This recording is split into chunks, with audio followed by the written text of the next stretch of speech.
In this video, I'll show you how to transfer Ton from Tonkeeper to Telegram wallet.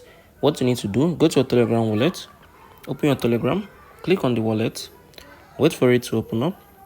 So what you need to do now, click on deposit, wait for it to open up. So once this has opened up, what you need to do now, click on that external wallet. Once you click on it, you're going to see the display where you can copy your Ton wallet address.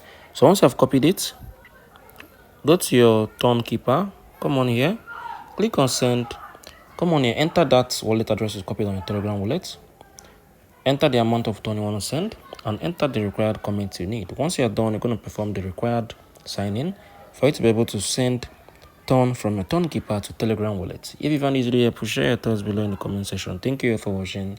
I'll see you in the next video.